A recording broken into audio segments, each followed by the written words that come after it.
그 시각 야외 콘서트장으로 누군가가 뛰어오더니 모여있는 사람들을 향해 힘껏 소리친다.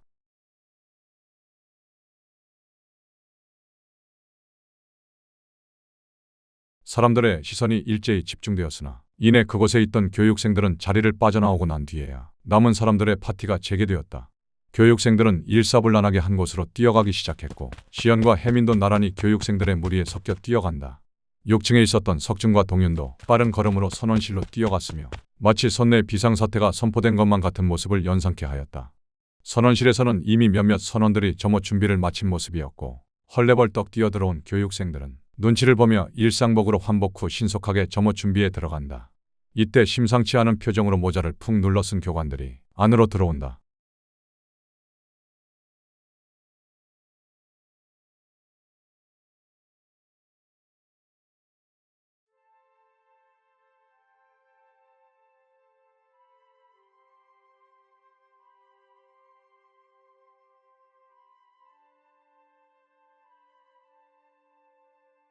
눈치를 보는 몇몇 인원들 속 하나둘씩 교관 앞으로 집합한다. 그 중에는 시연, 혜민, 석준, 동윤도 포함되어 있다.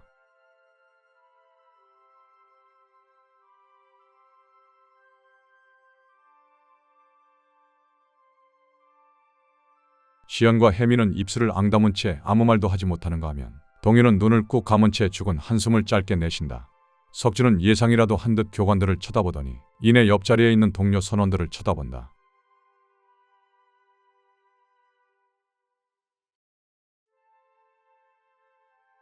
자리로 돌아가자 시작되는 저녁 점호. 벙커 베드 사이로 나 있는 복도에 쭉 일렬로 서 있는 선원들 사이로 몇몇 교관들이 지나가면서 공간 사이사이마다 청소 상태를 쭉 확인한다. 교관들이 지나갈 때마다 교육생들은 좁은 복도 사이에서 몸을 틀며 자리를 비켜주는데 긴장의 연속이다. 그냥 넘어갈 리가 결코 없던가. 개인 라커를 열어보더니 그 안에서 화투패, 카드, 부루마블 등 각종 오락거리가 발견되자 교관들은 지체 없이 꺼내 앞으로 가져가 던져놓는다. 이뿐만 아니라 담배를 비롯한 전자담배, 각종 주류도 발견되어 모두 압수당하기 일쑤였다. 개인 라커 검사가 끝나자 선원들은 교육 시간 때 숙지했었던 선원 신조를 교관의 통제하에 읊기 시작한다. 선원 신조 복창이 모두 끝나자 한 교관은 교육생들을 쳐다보며 작심하듯 이야기를 꺼낸다.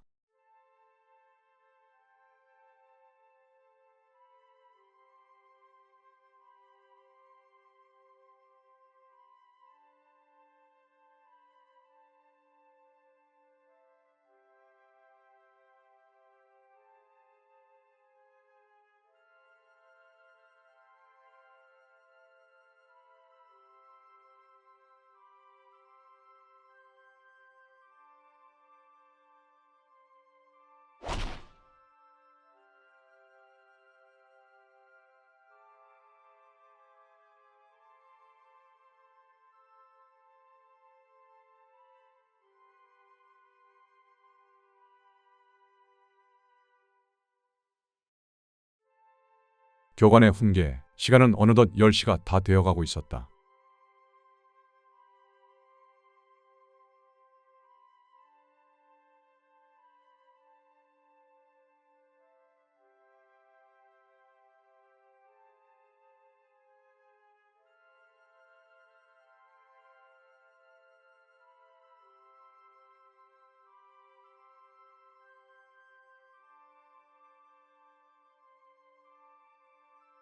앞서 16명이 앞으로 다시 나옴과 동시에 뒤에서는 취침 준비를 하는 교육생과 캐리어에서 반입 금지 물품을 꺼내서 가지고 나오는 교육생들로 북적인다.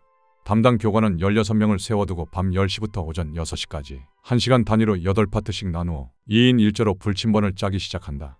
그때 밖에서 또 다른 교관이 오더니 석준과 동윤을 부른다.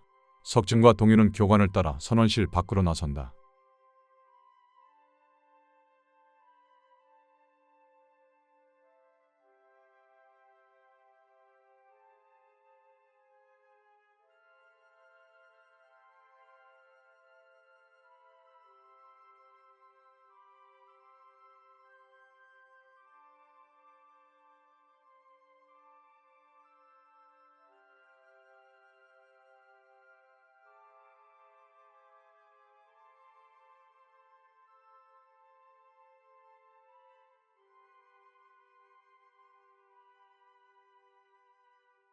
석준과 동윤은 서로 눈이 마주치더니 이내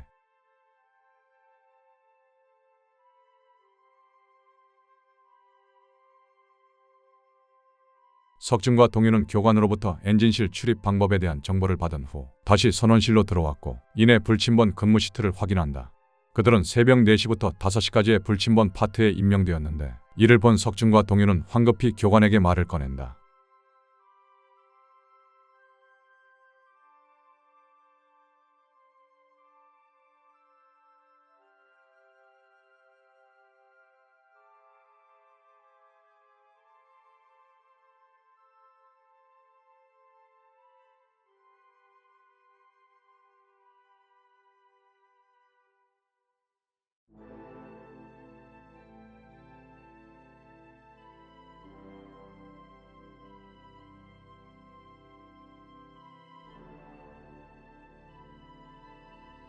교관은 한숨을 내쉬더니 시트지에 기록된 석준과 동윤의 이름을 지우고서는 한참을 고민한 끝에 10시에서 11시 파트로 교체한다.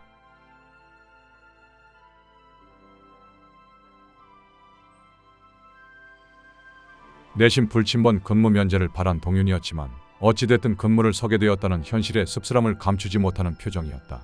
교관은 불침번 근무자마저 돌려보낸 뒤 소등을 준비하였고 교육생들은 각자 침대로 들어가 취침을 준비하기 시작했다.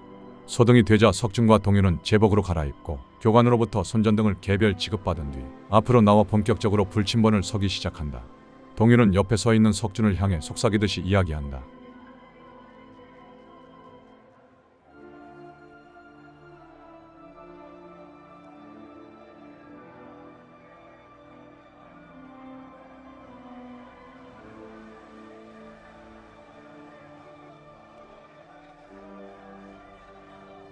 석준과 동윤이 잠깐 침묵하자 침실 곳곳에서 속삭이는 소리가 들린다. 좀처럼 잠을 이루지 못하는 몇몇 교육생들끼리 조용히 이야기를 나누고 있는 모양이다. 석준과 동윤도 그들과 왠지 모를 동질감을 느껴 잠자코 듣고 있었는데 이때 한 교관이 문을 열고 들어서더니 석준과 동윤을 향해 쏘아댄다. 석준과 동윤은 복도로 들어서며 교육생들에게 취침을 권유한다. 교육생들도 교관의 불시 습격에 깜짝 놀라 쥐죽은듯 교관이 나가자 다시금 속삭임이 들려왔으며 석준과 동윤도 애써 이를 제지하지는 않는다. 확실한 것은 여기 있는 사람들은 대부분 흥분 상태에 있으며 좀처럼 냉정을 가라앉힐 기미가 보이지 않는다는 것이다. 그러니 카드, 화투패, 부루마블, 담배, 술 등을 가지고 왔겠지. 아마 이러한 것들이 적발되지 않았더라면 지금쯤 삼삼오오 모여서 이것들을 즐기고 있었는지도 모르겠다. 어둠 속 선원실은 암등만이 켜진 채 항해는 지금도 계속되고 있다.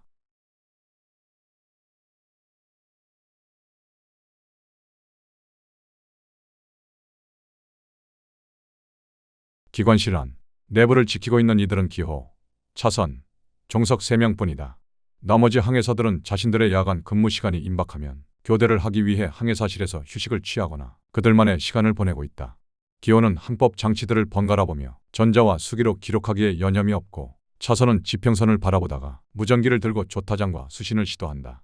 종석은 항해일지를 빤히 보더니 이내 덮고서는 기관실 밖으로 나가버린다. 어느덧 둘만 남은 기관실. 정막이 흐르다가 차선은 기호의 뒷모습을 바라보며 입을 떼기 시작한다.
그때 종석이 안으로 들어온다. 기호는 종석을 바라보더니 조심스럽게 이야기를 꺼낸다.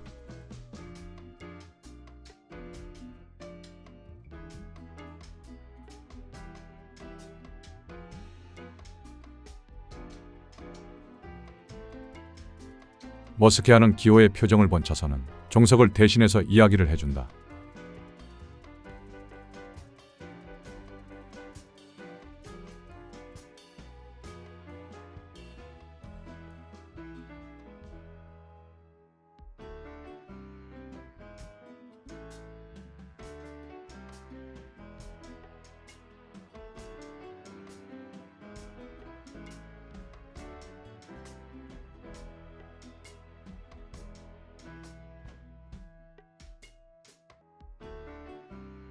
종석의 이야기에 기관실 내부는 또다시 침묵이 돌았으나 그 순간 항해실로부터 무전이 들려온다.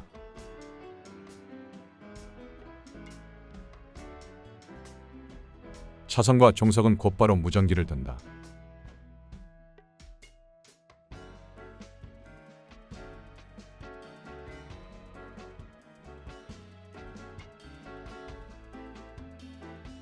항해실에서의 움직임이 분주해진다. 좌표값을 수정하고 이내 경고음 버튼을 누르는 항해사들. 어두운 밤바다에 큰 경적이 길게 울린다. 3번의 경고음이 울리자 세 척의 어선들은 이내 세천여노의 항로에서 옆으로 벗어나기 시작한다.